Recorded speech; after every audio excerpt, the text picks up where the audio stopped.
We're live. We're live. We're live. I am going to. We're going to talk about telling your story, and we will be right back in a moment because we got to talk about it.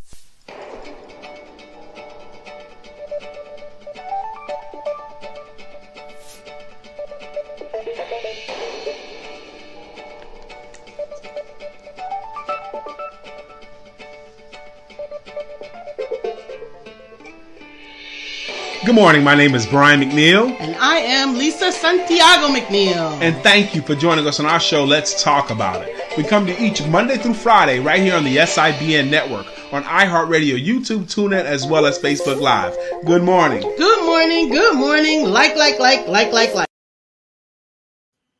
morning. Good morning. Good morning. How are you doing? Hey, Miss Phyllis. Good Hey, morning, Madam CJ. Miss Carolyn Jones, a.k.a. Carolyn Jones. We missed you too. We missed you too.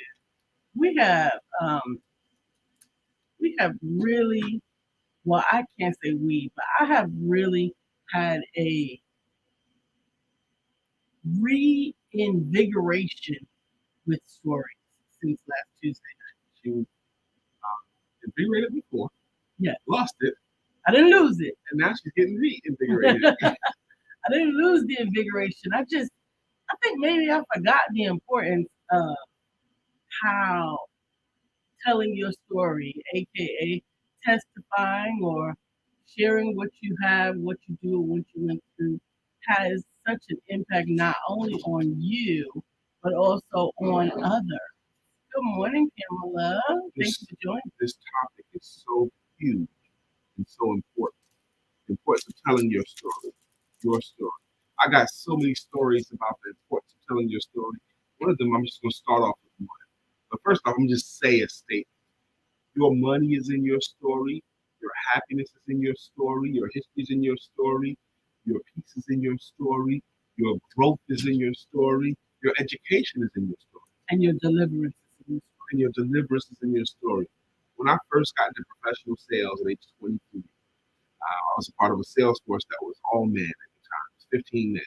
We had a big oval table. We had a sales meeting every morning at 9 a.m. That was where we gathered for the sales meeting. And the first part of the sales meeting, when the meeting started, whoever had a sale the night before told their story.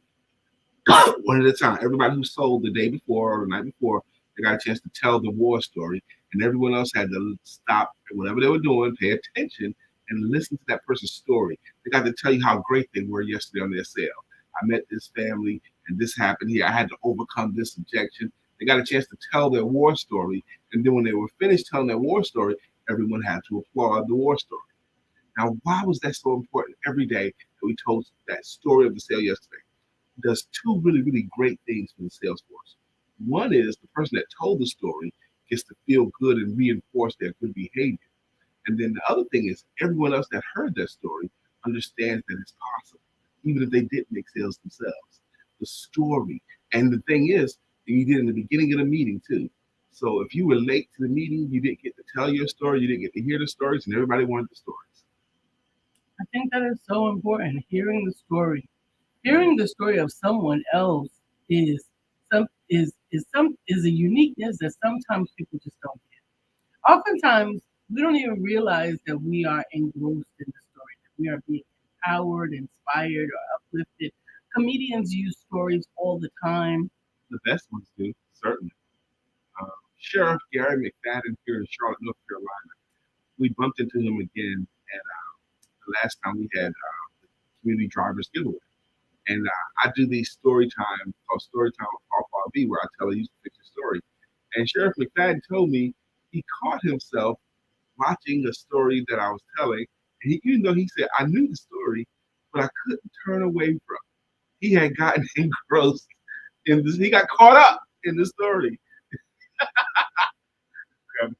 And the point to most stories is, or to the point to many very, very good stories is the moral of it, is what could have been done to change the outcome, or what can be done, what can be used from this information to ensure this outcome, so that you can duplicate this outcome, so that you can have the same experience. Hey, Jacqueline, what you doing with 34 degrees? My goodness, do y'all even have 34 degrees closed in Arizona? Like, do the stores even sell 34 degrees closed? It is the one. Go ahead. Um, that's not how It's the the white. Go story ahead. ends. Go ahead, honey. 3 days later, he rose again. Amen. The story ends. Hey, Which one was Melissa. y'all see her put her hands up. Y'all saw her put her Go hands ahead. up. Go ahead. Go ahead. Go ahead. Hey, Melissa. Happy Thursday. It's Story Thursday. Your story. I'm telling you. Hey, good morning. Good morning. Dr. Beverly, you have your folding chair? Why do you have your folding chair? We have another challenge with white with my hair. I don't need the extra challenge with the shirt, competing with trying to find light. But telling these stories is so important. This morning I was actually all this week, hey Dr. Deborah, since Tuesday, I have been full with the stories. We are going to meet again next Tuesday at 7 p.m. for the Faith Anthology. Yes, it's a story day. If you have a testimony that you feel should be shared, if you have a story that must be told, we want to hear it. And so I definitely want you to consider joining us on next Tuesday night. I actually have the Zoom already created. You can go to Faith Anthology 2, that's Faith Anthology capital I, so that you can register at bit.ly, and that's bit.ly/ Faith Anthology 2, 1, 2, the Roman numerals 2. Because I realized that those testimonies are not just for the teller, they're for the hero. They're not just for the person who's sharing the story, although it is very important to them as well. It is important to the one that is hearing it.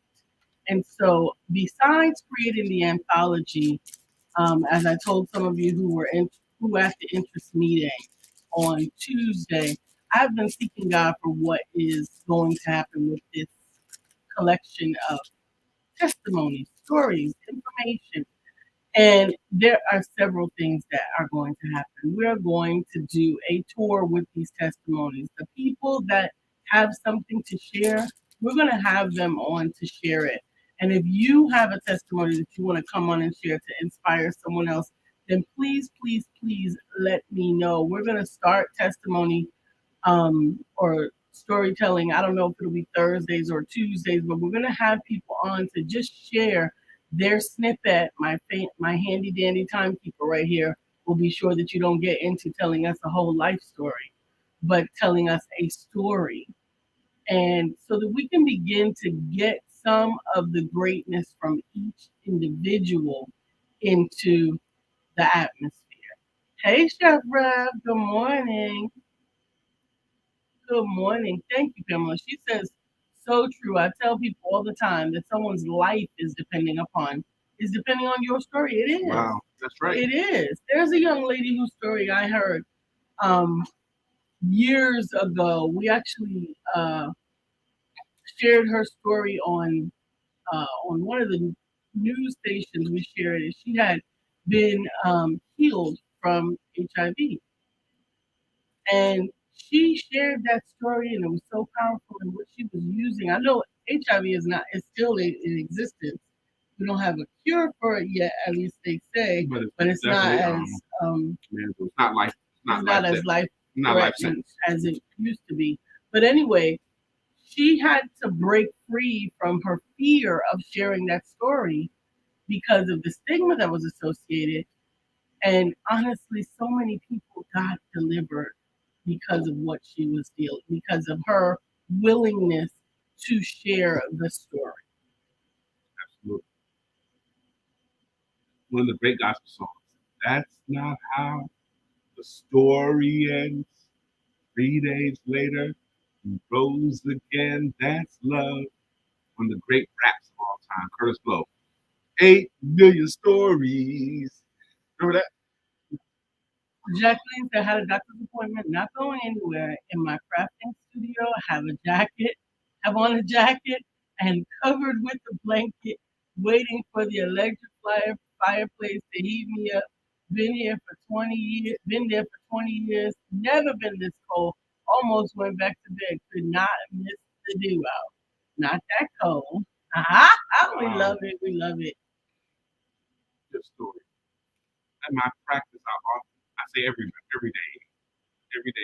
all through my practice, your money is in your story. At least not what the whole line of what's in your story. There's all kinds of history that gets passed on through the story. You heard The oral traditions. That was the way that I'm sure the other people did, but we, people of color, shared our background for so many years. Because maybe someone here knows the name of it. What do you call the person in the village whose job was to keep the stories and tell the stories to the next generation? The griot? The griot. That's it. The griot. I'm surprised when I know stuff. I don't get surprised when you know stuff. It's the griot. She knows that? That's what it is. That's exactly what it is, the griot. See, Brother George, you got to roll. I'll talk with you guys. George, before you go, are you going to see Adele Givens tomorrow night? Let us know. We'd love to see. Yeah. Dr. Beverly says, it sounds like International Empowerment Healing Church of God has just been born. Dr. Beverly, you're not getting ready to give me no more job. Amen. But I'm telling you that it is so important that I do want to give my platform to sharing these stories. I may actually decide that you have to pre-record your story because I don't want to have to pull anybody off with. It's better with the hook. Yeah. But I do want to share your story. Keep it within 4 minutes. Absolutely, and we'll share it throughout the broadcast because it is that important. It is that important. But we do want you to register for the Faith Anthology because if you missed it on Tuesday, I don't want you to miss out.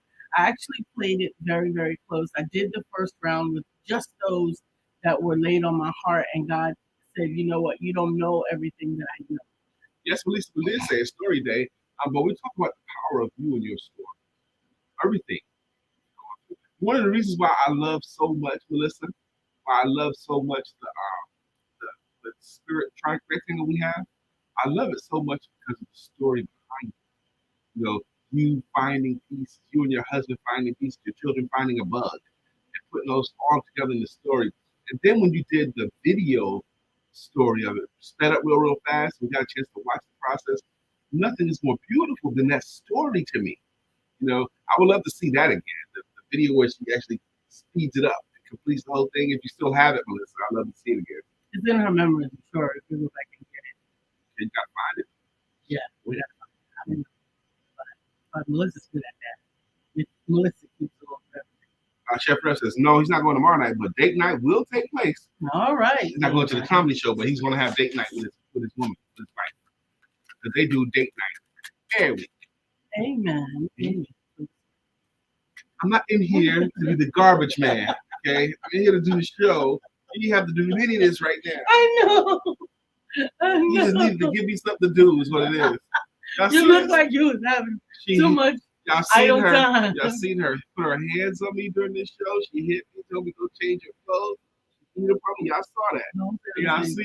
And don't make light of domestic violence. I'm not making light of domestic violence. You know how it can be taken. Lisa and I did some fun pictures before we had a photo shoot, professional photographer. And Lisa and I were really, really cool. We had fun with each other. And I took a picture with Lisa with my hands like this, on her shoulders and neck like this. I'm not even clutching the neck. I'm going like this, and I got facial expression like this. And we thought it was funny. We loved the picture, Lisa and I. But we had a couple of people send us, domestic violence is not funny, and it's not funny to them, and I respect that, but it's not an issue in our home. And we were honestly just are we still frozen? yeah, are we still frozen, Sister Pamela? Because it's not frozen on our side, and we have a second video. So I don't know if we're. Dr. Deborah says reading other people's stories helps me to hold on to hope. Yes, Absolutely. yes. I And love hope, stories.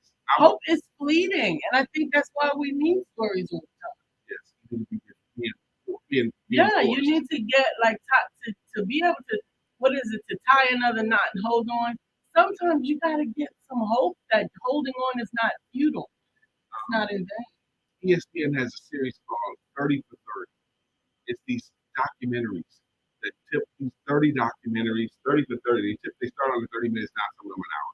But they're stories of different events, different people. And Lisa's not really a sports person, but she'll get caught up in a documentary or a person or an event because of the interesting story. The interesting story. What's going on? I watched it on. Y'all remember Nancy Kerrigan and Tanya Harding? Yes, I remember.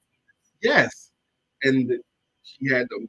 I mean, her husband had to try to break Kerrigan's knee so she could compete against Harding. I think Tracy Kerrigan and Nancy Kerrigan and Tanya Harding. Tanya Harding did some of that stuff. Well, after the research and everything, it turns out it was Tanya Harding's husband. Now, here's what happened. Tanya Harding got in trouble because, maybe it's because of skillful lawyers, because once she discovered their plot, then she didn't immediately help the police. But, thinking about it, I got to go along with you. If I'm married to Lisa and I'm thinking about taking out Lisa's competition or something, the first person I'm going to tell I'm thinking about it will be Lisa. That'd be the first person you tell. And it would be Nick's. It would because be Nick's. There is no competition. What God has for me is for me. Hey, Bill. I hope that you are able to schedule ahead for the Faith Anthology 2, the second session on next Tuesday at 7 p.m. It will be 7 p.m. Eastern, which will be 7 minus 3, 4 p.m. Golly. That was the most difficult math that I ever had to do. Your story. If we just talk about everything is in your story. The good stand-up comedians tell people the journey of story. Now, some stand-up comedians are not storytellers. Like, you don't tell story. It's just funny. You don't want to do a long setup, just hit. But some other great comedians like Dave Chappelle, they want to take you on a journey. They want to tell you the story. Hey, baby, go out. The baby on the corner and doing so stories. Jacqueline says, my mother left her legacy all over her children, especially me. How to do your purpose and keep your righteous mind while free falling through life. I call it the other track. Wow, what a sentence. How to do your purpose and keep your righteous mind while free falling through life. I call it the other crack. Wow. Amen.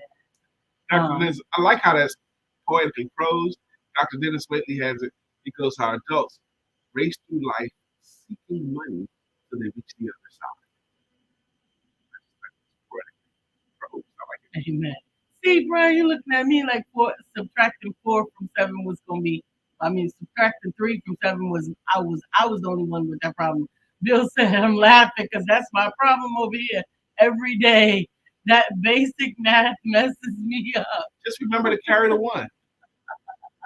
Carry the 1. There you go. You get it. Oh my goodness. I don't know.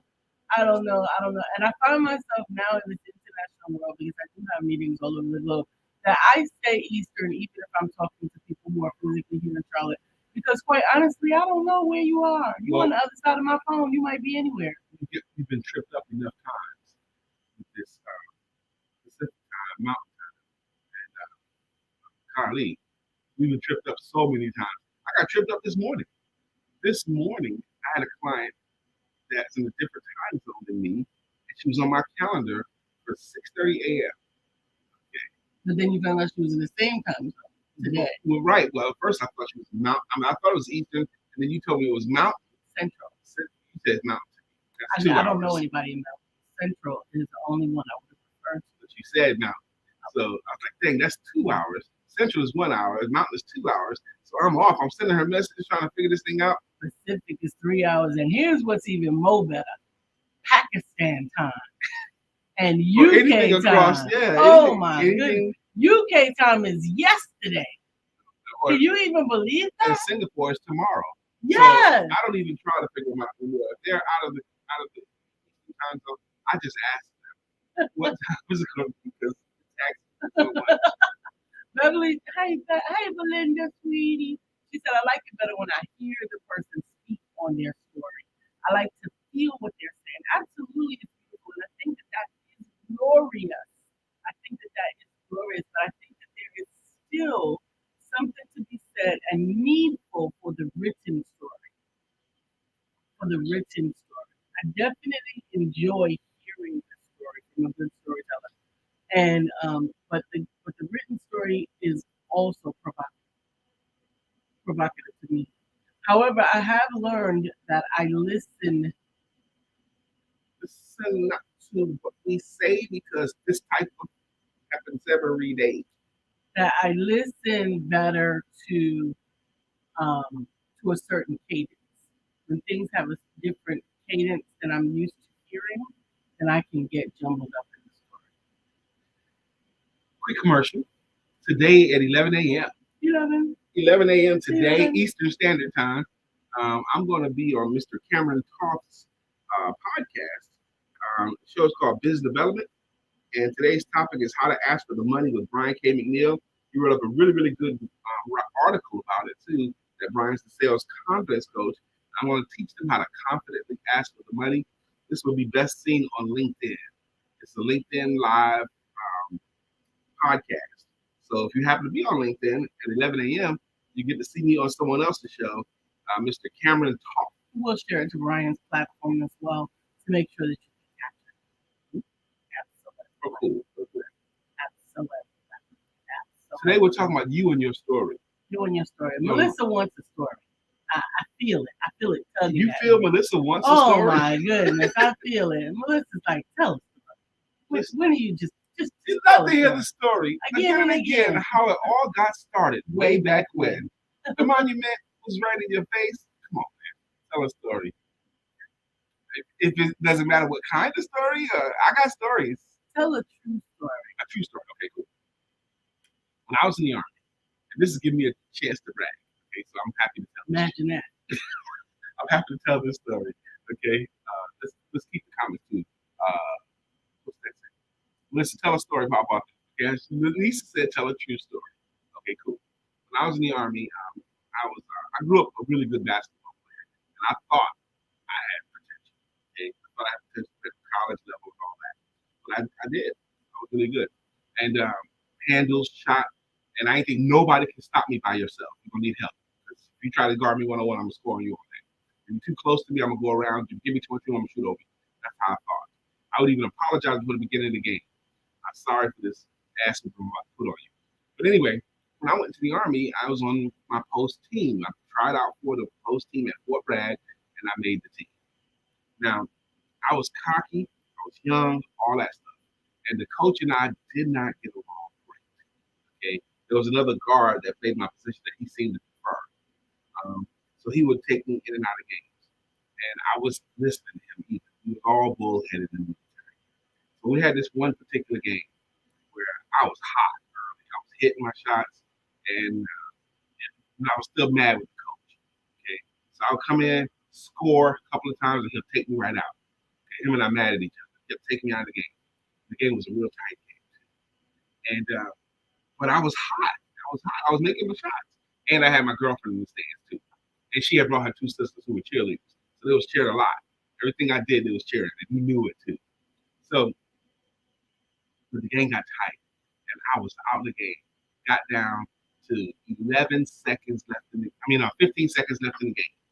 We were down by 1, and he put me back in the game. Okay, he ran a play with this guy named McCray. Okay, I was supposed to come around top of the key, get the ball, and swing it to McCray in the corner. That was what I was supposed to do. Okay, got it. Okay, play started. The clock started. Inbounded the ball. I got the ball with 11 seconds left in my hands. 11 seconds left on the clock, and I knew I was not passing it to anybody. Okay, I wasn't going to pass it. So I got the ball with 11 seconds. Everybody's looking at me. I'm at the top of the key. So 11 seconds, I got the ball. So I started to dribble, and I'm counting down the clock because I know I'm going to take the last shot. So I'm dribbling there. I'm just dribbling, waiting for this dude to, get up on me. He was giving me room. He wanted me to shoot from out there. He was giving me room. So I'm just dribbling. The clock is ticking down. So like 6 seconds left or 5 seconds left, I make my move. I fake right, go between my legs and go left. Now I made it quick because he's kind of behind me. My defender is a little bit behind me. So I'm dribbling going around the key. And this other dude jumps in front of me. So now I got a dude slightly behind me, another dude directly in front of me, and the basket's over there. It's like 4 seconds, 3 seconds. Okay, I have a space between them. He's slightly behind me, the other guy, and they're not going to foul me because if they foul me, I'm gonna go to the free throw line potentially win the game. I know they're not gonna foul me, but I'm still further away from the basket than I want to be. I'm a little bit out of my range. So I leaped up into the air and I kind of like leaned in so I can go like that. I jumped, leaned in, shot the ball. 2, 1, swish. Now that shot went in. That was me making my last second shot. It's the only time I ever did it in my career. Made a last second shot to win the game. Now, when I made the shot, everyone celebrated. Everybody came over. Pat McNeill. McNeill hit the last second shot to win the game. McNeill hit the last second shot to win the game. Even the coach came over to me and gave me 5, and he said, "If you'd have missed it, I'd have shot you." That's what he said. If you'd have missed, I'd have shot you. So that's one story, a true story where I got a chance to brag the time that Brian McNeill hit the last second shot to win the game. That would have been a better story. Why would it have been better? Because it would have taught a different lesson. I'm trying to hear. You said a true story. Yeah, I know, but there's still a lesson in those stories. I can tell you a true story that I missed. Well, no, just tell me a story that has a lesson. A lesson, okay. Speaking competitions. When I was in high school, I was in FBLA, Future Business Leaders of America. And my specialty was public speaking. And we would compete against other FBLA clubs. And then we had a big meeting, too, where it was in Winston-Salem, North Carolina, where all the best of every competition was there. And I was in Winston-Salem, North Carolina. Hey, Brother Mark. And I had a good speech. And I practiced my speech. I practiced it all day, all night. I was practicing it again and again and again and again. And the day of the speaking competition, if anybody wanted to hear it, was willing to give me 3 or 4 minutes, I was doing it again and again and again. I was doing it in the hallways. I was doing it at lunch and breakfast. I was doing it. On the tour. I was giving that speech over and over and over again. And mind you, I had been one competition to get to this place. And I knew the other speech was going to be good too. And I had been practicing it over and over and over again. I mean, even up to the moment, I'm practicing that same speech over and over and over again. I knew what I was supposed to do. And then when they put you in the room, it's like a large classroom setting. And they only have like 7, 8 people. They're all judges. Okay. And they got one here, they spaced strategically apart, and they're playing their roles. One person smiling at you, one person scowling at you. Okay. They're playing their roles. I go into the room, after practice the speech repeatedly. I opened my mouth and nothing came out. I couldn't say anything. I was like, I couldn't deliver. I saw these faces. Yeah. One of the men in there had his sunglasses on inside the room. I saw his face. He was just plain, the shades on. I couldn't even see his eyes. And this one lady, she was so empathetic. She was nodding her head and everything. That was her job, I guess. She was like, okay, it's okay. Nodding. We had the nodding happy lady over there. She was blonde hair, blue-eyed. And this brother here with the scowl and sunglasses on, and different people. And I couldn't speak at all. And I just left the room. And now what happened to me? I have been practicing this thing repeatedly. I think I overdid it. I think I froze up. I froze up with the opportunity, which is what I wanted to do. I wanted to be there. No one made me go there. I volunteered and I prepared for and practiced. I think that was one thing that taught me. That's why when we tell people to give a great speech. After you practice and rehearse it, leave your notes at your chair. And always remember that it's the Holy Spirit that's going to work. even if it's not even if you're not going to give a preach, if you're going to give a talk, if you're going to do anything at all, it's still there still has to be room for the Holy Spirit. Go back up, Mark. I hear you. Let's go back up. Let's catch up. We got all of them. We did. Okay, cool. Melissa Price says, so tell us, Mark Greer. Mark Greer obviously spent some time in Fort Bragg. What gym did you play at Bragg? Lee Fieldhouse, Haskins, Ritz Epps. That's home for me. I played in all of them. All of the gyms. I was there from 86 to 88, Mark. When were you there? And I played for headquarters team. Okay, for 82nd Airborne Fort Bragg. 82nd Airborne Fort Bragg headquarters team. That's the team I played for. Yeah. Now, if he was in the middle, he'll know what that means. Okay, because there's different divisions. I was in 82nd Airborne. Just go up here. I don't know what I'm saying. It's a blend. All right, cool. So I've told two stories. What do you say? You want to hear Lisa tell a story? Today's topic is your story. You and your story. We believe your life is in your story. We believe your healing is in your story. Your growth is in your story. I tell clients your money is in your story. It's all in your story. The griot is a position of honor. The griot is the person who keeps the stories and tells the stories and prepares someone else to keep telling the story. The griot prepares the next griot. You know? That is so true.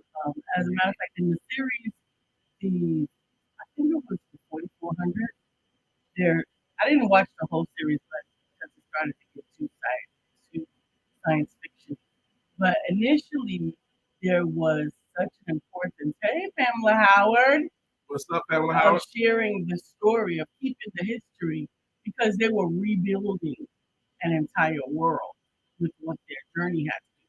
Think about that. So you don't want to lose where you came from. Although there are some new things that have to take place, some new things, some new ways of life, some new laws, some new needs, right? But there were some old lessons that they could draw from. And there were people whose sole responsibility was to maintaining those old laws so that they could maintaining them in their memory so that they could bring them up when you needed to compare them with what's going on, like we do with biblical stories. Think about how much power that is within a person. Mm-hmm. How much power you have to maintain these stories and maintain things in your memory. For example, you could go into another country completely empty-handed and say nothing to declare, but have the information to build warheads or bombs or guns or plans to build a business or all kinds of things that's in your head. Your stories are just like that. What an amazing power we have to carry with us these stories and share these stories. I think of the wisdom in the stories of, of, of even the biblical stories. I think of the wisdom in them, the lessons that we learn.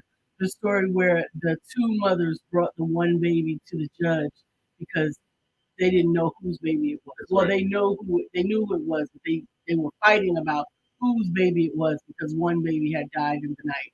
Like, why do we need to know that story? What's relevant about that story? And that story taught us that sometimes the person that cares the most is willing to sacrifice the most. Mark Grissom, I used to play at Haskins Saturday mornings for 5 hours. I played out there while in college. And after I graduated in 1985 to 1990, straight balling, loved the competition. Now, if you come into the military post to play, everybody's in shape. I remember one time we had won 10 games in a row and picked up full court. And nobody was tired at the end because we was all in shape. Nobody was tired. We had played 10 games in a row, no full court. No one was tired. I wasn't tired. We was all walking through our car just talking calm. I was like, man, we just played 10 games in a row. Nobody was tired. Okay, so you do get some games in there. Dave Chappelle had this funny skit, great moments in hookup history. Okay, great moments in hookup history. You know, how to hook up with women and all that kind of stuff. I'm gonna tell one of my great moments in hookup history. That's a story. Ready, Melissa? I was in a club, chilling, being cool, like I am, and I saw this dude. He grabs this girl by her upper arm, and he says to her, look, you and I, we going on the floor, we going to dance, and you better get live. That's what he told her. What the hell? What kind of move is that? Right? I saw him do that, and she was like scared, and he's like pulling up to the dance floor. I said, yo, get off my wife. What are you doing? Oh, bro, man, I'm sorry. I didn't know it was your wife. Man, what you doing, my wife? I didn't know it was your wife, man. I'm sorry, man. He let her go, and she immediately ran up to my side. I said she was my wife. That was one night. So Brian had a great moment. She was so grateful for the move. Here I come today. Amen. Amen. Yeah. All right, Brother Mark. He said, I'll walk off the court and give my spot to somebody else because I was tired of it. And I can believe that. People who are winners of every area. Okay? If they were a winner in Cub Scouts and Boy Scouts, they'll be a winner in college. Amen. Pamela said, stories engage and sell and stay top of mind. Amen. Facebook is freezing, Bill says, but YouTube is not. So he's flexing more places. Amen. I don't know why Facebook is freezing, but you know, they got a lot. So I told 3 stories today, baby. Come on. Well, I've told stories. I haven't told my personal stories. You don't like my stories. I don't like your horror stories, Yeah, but you don't only have horror stories. Not sure I can. Ooh. Not sure I can agree. It did knock us out. Facebook is tripping today. Yeah. So I believe that my stories are inspirational in nature, and I have been through some serious situations that I know that I can draw the strength from those things because I am on the other side of them. And I find that the right audience appreciates the challenges that I've been through, and they don't usually appreciate it. I do realize that, baby. I know your stories have power. I know your stories can heal. It's just hard. So every time I hear those stories, I wish I had been there to protect you. But enormous, and no one else. That's okay. One of the talks that Lisa gives, and no one can say this like Lisa. Other than I say it way better, of course, but no one else can do it like Lisa. She talks about, she takes her audience and she sets them up. She just wants you to think about the worst moment. That worst moment, she's going to take you out. She takes her time with it too. And then she says, now I want you to realize that you're still here, you survived that moment. And it's like the relief that washes over the group. Because they get there, they feel that worst moment and realize that worst moment is past tense. They've already lived, they've already survived, and very often they've already thrived past the worst moment of their lives. Amen. Dr. Deborah says, my dad used to tell great stories about his upbringing. But it seemed as if the files he had to walk Of to course. school with the holes in his shoes Of course. got longer based on how much trouble we were in. Of course they did. Jacqueline said, short story. Years ago, a customer questioned what I did to her hair and then asked for another appointment. Have you ever looked crazy in the eye? I quietly told her, your appointment today is free, and please leave my shop. Wisdom. No amount of money is worth inviting crazy into your very profitable business. Amen. Amen. Amen. I appreciate that story, but Dr. Deborah, Snow in the story, snow. I mean, yeah. we used to walk to school in the snow up to our waist, 5 miles uphill, both ways. It was uphill both ways, Absolutely. and it was always snowing. Now, I did share that was part of the story that I shared with Stephanie a couple of weeks ago. There was a picture out of kids walking in the snow or something. She had put in there, been there, something like that, whatever. And to be quite honest, we did walk in the snow, and I've always been snow. I think I've been more of since about the third grade. But I remember walking in the snow on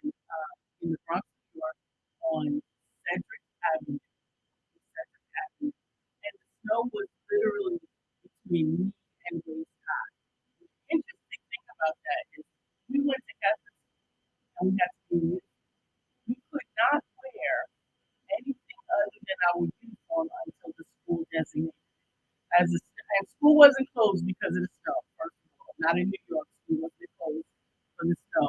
But we had to wear knee-high green socks, a green plaid skirt, and what do you call it? White. I mean, no, it wasn't white. Our shirt was yellow with a green crisscross tie and a sweater. We could wear a jacket, we could wear a coat.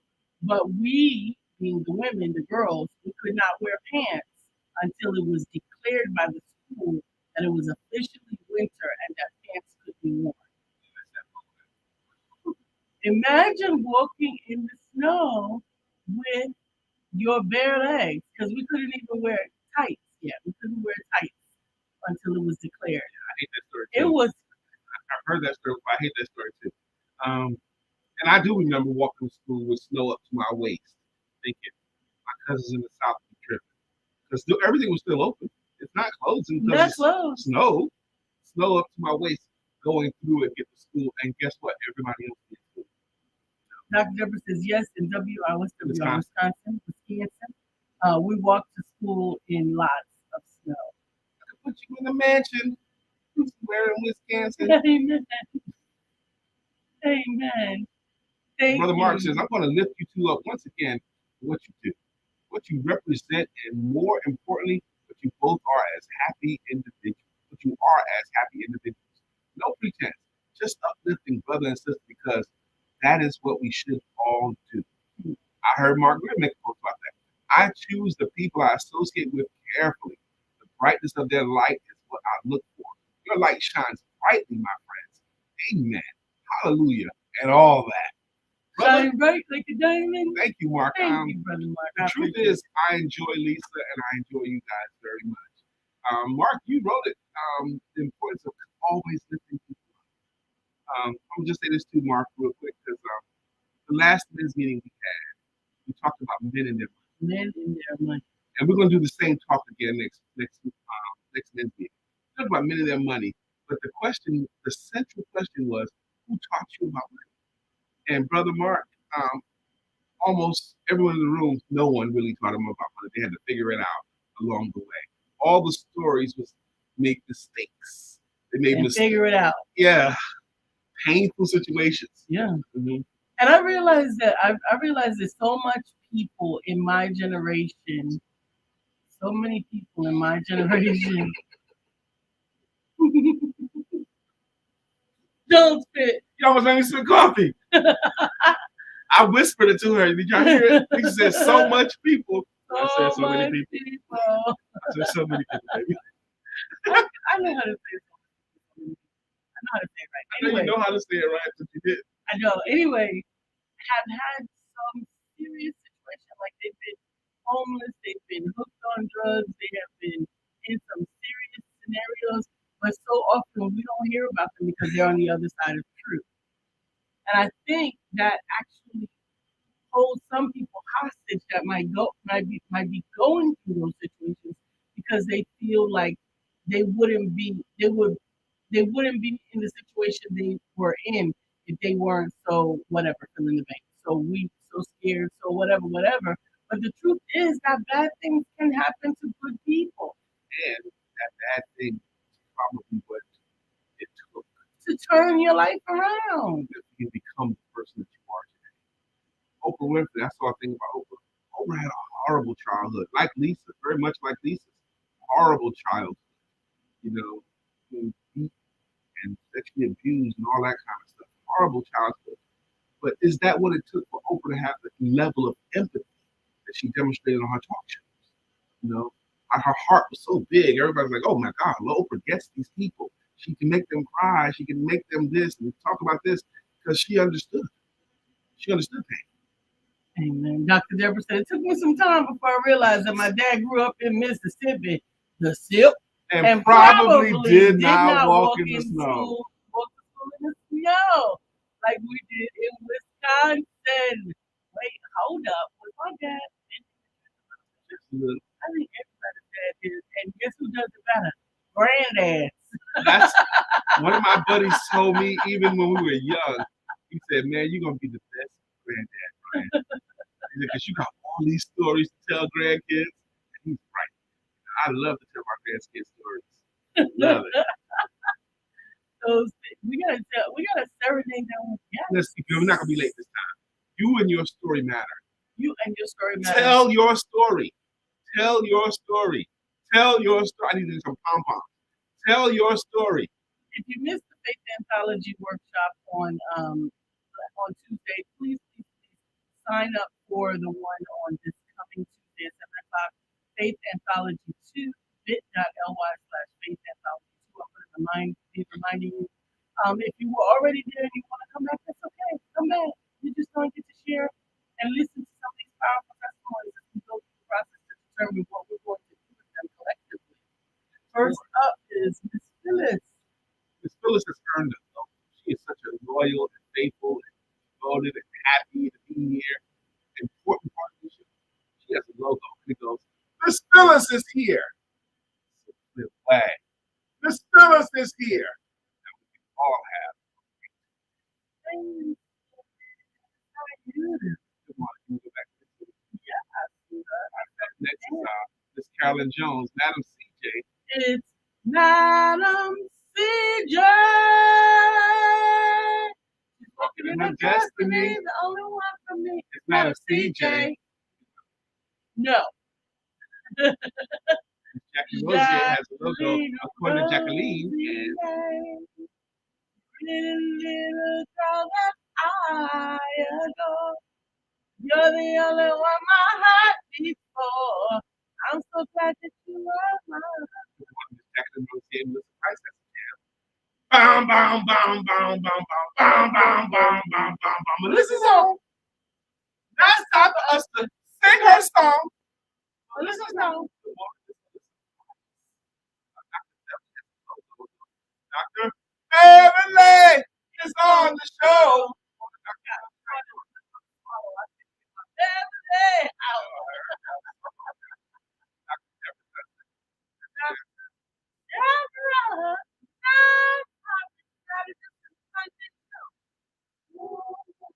Shout out to Dr. Deborah on the stage. You go for nonprofit. Yesterday at 2 p.m. I'm just like,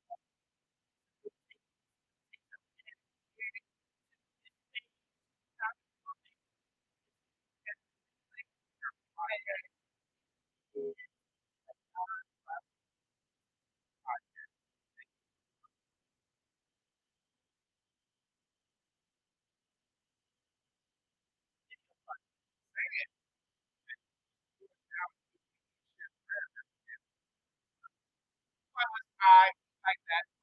Fire chef.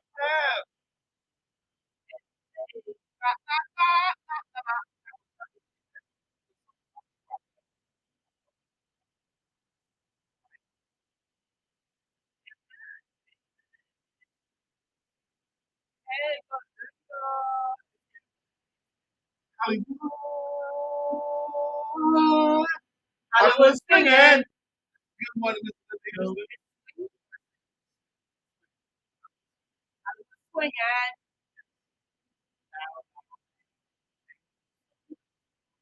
William Brown has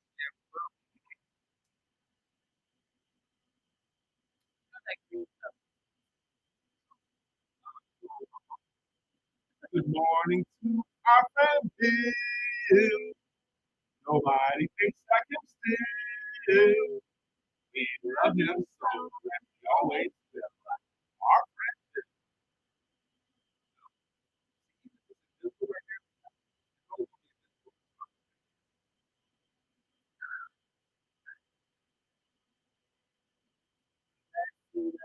Y'all better do it. You better do it too. Y'all better do it. Hey, Belinda, Belinda Deputy, she tells her story in such a transparent and love take off your mask. I love take off your mask. Love. I'm not even sure how much of her story we can tell on the air because it's really hard and very, very revealing. Some of the stuff she tells her story, you believe